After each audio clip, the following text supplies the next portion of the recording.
apakah peristiwa Big Bang itu bertentangan dengan Al-Quran? Nah, mari kita bahas. Assalamualaikum warahmatullahi wabarakatuh.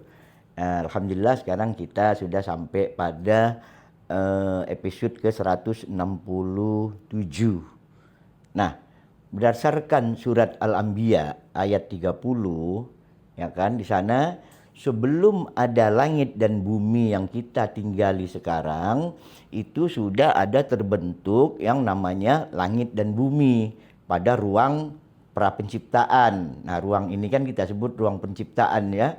Nah, katanya sudah ada langit dan bumi yang ada di ruang prapenciptaan. Nah, adanya langit dan bumi ini sebagai hasil dari bentukan amran, partikel-partikel elementer, kan udah kita bahas kan. Nah, dia membentuk saik, terus kemudian secara otonom dengan otonomi yang ada pada dirinya, nah dia membentuk suatu susunan-susunan yang disebut oleh Allah dalam Al-Quran itu sebagai juga dengan istilah langit dan bumi. Tapi dalam kondisi tersebut, berdasarkan informasi Allah bahwa keadaannya itu disebut Allah dengan ratqan, masih dalam bentuk bersatu padu. Nah, kenapa dalam bentuk bersatu padu? Nah, karena di sini Allah belum mengadakan intervensi. Artinya apa yang terjadi itu semata-mata karena otonomi daripada unsur-unsur amran yang membentuknya.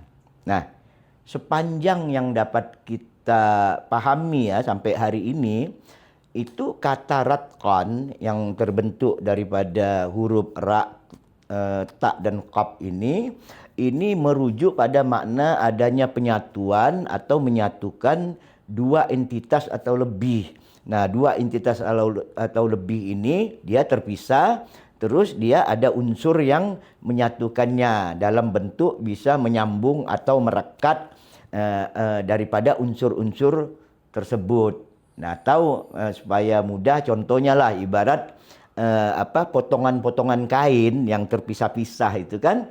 Nah, itu kan biasanya dijahit dengan benang terus disambung-sambung ini kan. Misalnya ini kan disambung-sambung. Nah, sehingga menjadi satu bentangan. Nah, atau contohnya kertas. Nah, potongan-potongan kertas itu dengan lem itu dia direkat, disambung-sambung. Nah, ini namanya ratqan, adanya penyatuan karena adanya pelekatan atau yang bisa mempertahankan hubungan keduanya ini agar tidak terpecah. Nah, mungkin kalau dalam sains modern ya, mungkin ini dapat kita katakan ini entitas yang bisa menyambung-nyambung ini mungkin dapat kita sejajarkan ya, sekedar contoh ya, mungkin kita dapat sejajarkan dengan apa yang disebut dengan gluon. Nah, gluon ini merupakan salah satu entitas daripada partikel-partikel elementer itu yang dapat mempersatukan quark. Nah, quark ini adalah sub-sub atomik dasar yang menjadi penyusun materi. Nah, sehingga adanya ratqan ini, adanya gluon ini membentuk sesuatu yang jadi saling mengikat. Nah, inilah yang membentuk yang namanya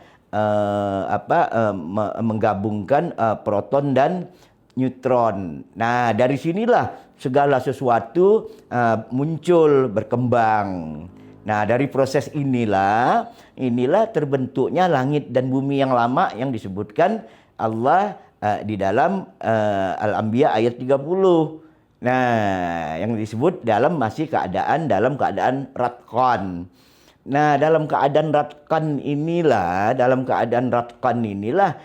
yang diubah Allah bentuknya.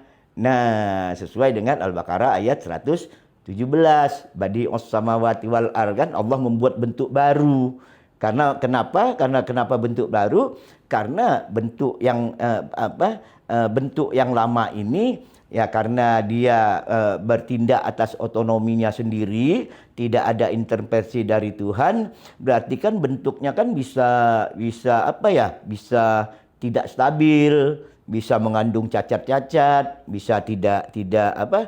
Bisa tidak seimbang. Nah, ini yang terjadi. Tapi sebagai syai dia tetap berkembang terus gitu. Nah, dengan kesadaran Allah, kemarin kita sudah bahas juga dengan kesadaran Allah yang dimilikinya, yang dimana terhadap ada potensi, kapasitas dan kapabilitas dari Tuhan. Nah, dengan kekuatan, dengan melalui yang kita sebut dengan qaul, ya kan, kondisi langit dan bumi dalam bentuk yang lama ini itu di Allah merancangnya dalam bentuk baru. Allah merancangnya dalam bentuk baru.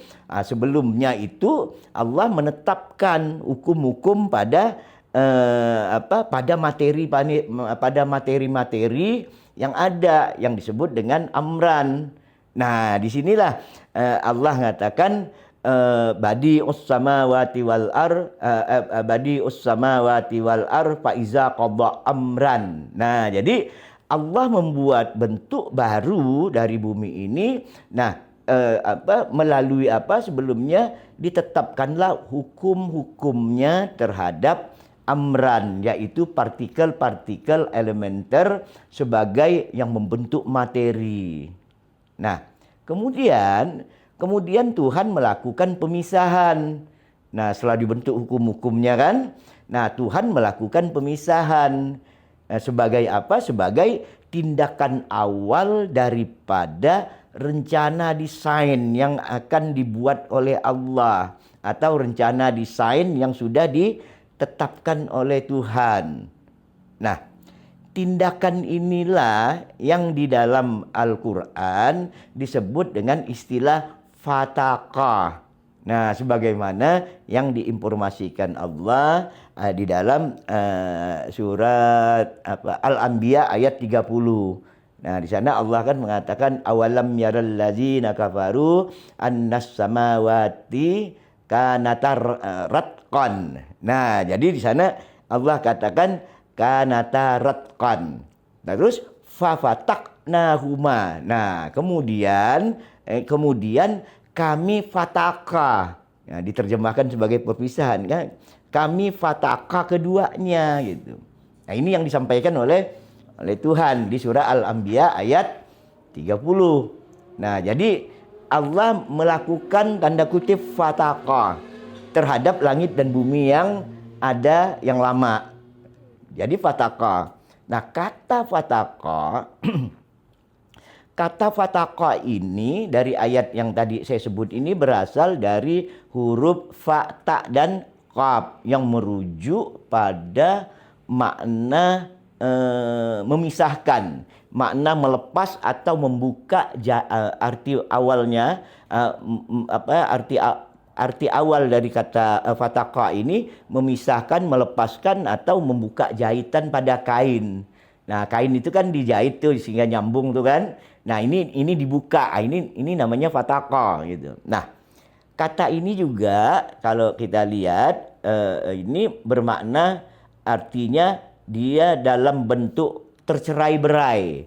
Nah, terlepas dari ikatan sehingga dia tercerai-berai.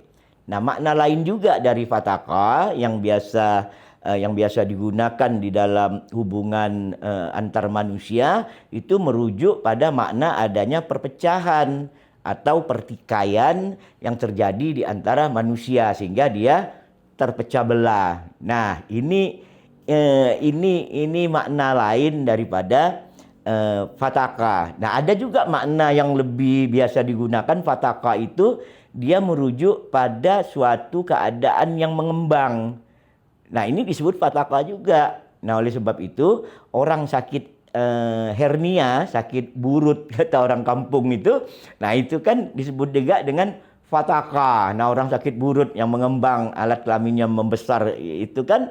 Nah, ini disebut dia dengan fataka. Nah, inilah yang diinformasikan Allah di dalam surah Al-Anbiya ayat 30. Di sana Allah mengatakan, awalam yaral ladzina kafaru annas samawati wal kanata ratqan fafataqna huma. Nah, di sana Allah katakan, tidakkah orang-orang kafir, ya kan? Orang-orang kafir itu tahu bahwa sebelumnya langit dan bumi yang ada sekarang ini dulunya dia dalam bentuk ratkan, dia dalam bentuk bersatu padu, fafataqnahuma. Nah, kemudian kami pecahkan, kami cerai-beraikan, kami pisahkan. Nah, jadi peristiwa pemecahan pemisahan kedua unsur langit dan bumi yang lama itu, nah inilah yang disebut Allah dengan kata fataqa. Nah, kata fataqa ini diinformasikan Allah merupakan suatu tindakan awal berdasarkan apa?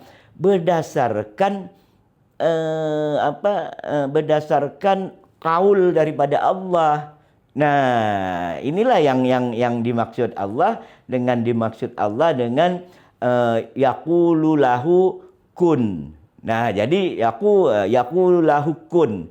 Jadi dengan kaulnya Allah memerintahkan melalui apa yang disebut dengan kun. Jadi, kalau kita lihat kun adalah awal proses terjadinya fataqa. Kun adalah waktu, momen yang terjadi awalnya adanya pemecahan alam sebelum alam yang ada ini. Nah, atau adanya ledakan, biasa diartikan orang juga sebagai ledakan. Nah, bagaimana memahaminya secara logis, rasional berdasarkan ilmu pengetahuan? Ya memang sampai hari ini kan melalui sains kita kan peristiwa fataqa ini kan baru dapat kita pahami melalui teori-teori, konsep-konsep seperti Big Bang. Nah, jadi yang paling populer itu kan Big Bang. Tapi sebenarnya ada teori-teori lain juga, teori ketetapan sambil memuai. Itu disebut dengan steady state theory. Ada juga teori osilasi. Nah, osilasi ini maksudnya dia mengembang dan memadat. Ada juga teori kuantum, adanya lompatan. Nah, ini dan lain-lain. Nah, ini semua adalah teori yang diusahakan oleh manusia untuk mencari bagaimana awalnya, ya kan, terbentuknya alam ini. Nah, proses berkelanjutan dari mulai terjadinya fataqa sehingga dia mulai berproses menjadi alam yang kita tinggali sekarang ini, inilah yang diinformasikan Allah di dalam Al-Qur'an yang namanya prosesnya fa yakun. Nah, maka dia menjadi, to be. Jadi dia mengalami proses. Nah, jadi ini yang disampaikan Allah secara, kalau kita lihat tadi kan secara urut, ya kan? Nah, pertama ada langit dan bumi yang lama yang terbentuk di alam pra penciptaan, di mana pembentukan ini Allah tidak campur tangan terhadap pembentukan itu. Nah, karena tidak ada informasi Allah. Jadi Allah tidak ada campur tangan pembentukan itu. Nah, tapi Allah menginformasikan sudah ada terbentuk langit dan bumi. Nah, jika tidak ada campur tangan Allah, berarti ya kan, sebagaimana kita memahami Allah sebagai kesadaran puncak yang tertinggi, sedangkan benda-benda yang berproses ini tidak memiliki kesadaran, berarti pembentukannya kan bisa cacat, bisa tidak seimbang. Nah, ya kan, bisa terjadi kerusakan-kerusakan. Nah, yang menyebabkan nanti bermasalah di dalam proses selanjutnya. Nah, kemudian Allah dengan dengan kesadaran yang dimilikinya, Allah melakukan perombakan terhadap apa yang ada ini. Nah, perombakan inilah yang dimulai Allah dengan menetapkan unsur-unsur pembentuk daripada langit dan bumi itu yang dikenal dengan amran. Oleh sebab itulah Allah menyebutnya, Allah mengatakan qada amran, menetapkan amran. Untuk apa? Untuk membentuk langit dan bumi yang baru. Nah, setelah penetapan qada amran inilah dia berprosesnya melalui apa? Melalui fatakah, melalui ledakan, melalui pemisahan, melalui sebagaimana teori-teori yang bisa kita pahami dari teori-teori yang disampaikan. Nah, mulainya peledakan inilah yang disebut dengan yaqul lahu kun. Jadi dengan kaulnya Allah menetapkan prosesnya kun. Nah, dari proses ini berkembanglah secara tahap bertahap. Nah, secara step by step. Nah, perkembangan tahap per tahap ini ditunjukkan Allah dengan kalimat yakun. Jadi, dia mengalami proses menjadi. Nah, ini yang disampaikan oleh Allah. Terus bagaimana cara kerjanya? Cara kerjanya proses ini. Nah, itu jelas Allah menyatakan itu ya tanyakan saja kepada orang yang ahli. Nanti para ahli inilah, para saintis inilah yang dengan kemampuan yang dimilikinya, dia meneliti, dia melihat bagaimana proses awal terjadinya. Nah, oleh sebab itu Allah katakan di Al-Furqan ayat 59, Allah katakan allazi khalaqas samawati wal ar wa ma bainahuma fi sittati ayyam. Nah, Allah lah yang mengkhalaqa, yang mempola, yang mendesain alam semesta ini, langit dan bumi ini, dan apa yang ada di antara keduanya, ya kan? Fi sittati ayyam. Nah, dalam sittati ayyam, kita terjemahkan dalam 6 hari, 6 periode, 6 apalagi nanti kita bahas. Nah, ini kemudian Allah katakan summastawa 'alal 'arsy.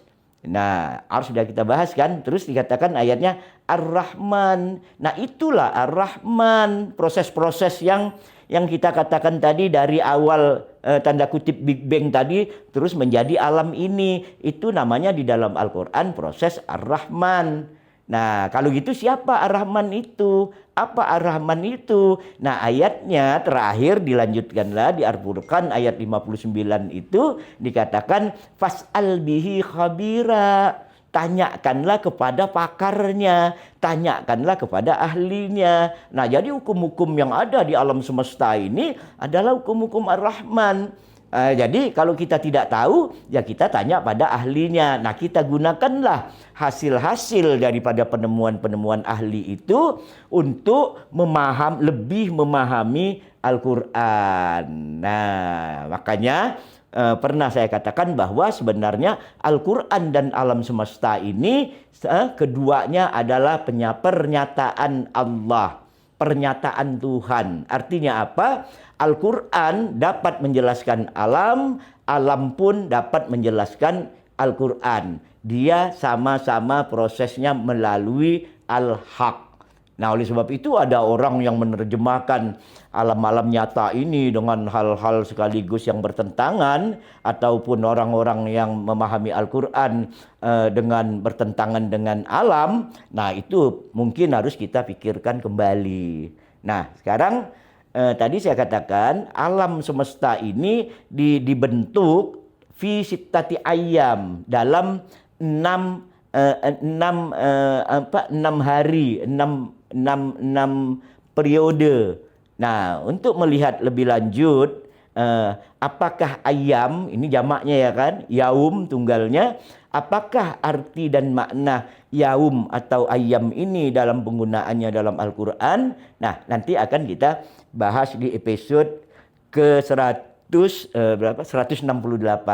Nah, mudah-mudahan episode ini bisa menambah lagi pengertian kita tentang rangkaian proses dari nol sampai hari ini dia merupakan proses yang saling berkaitan dalam satu kesatuan proses. Saya kira demikian. Moga-moga dimengerti. Assalamualaikum warahmatullahi wabarakatuh.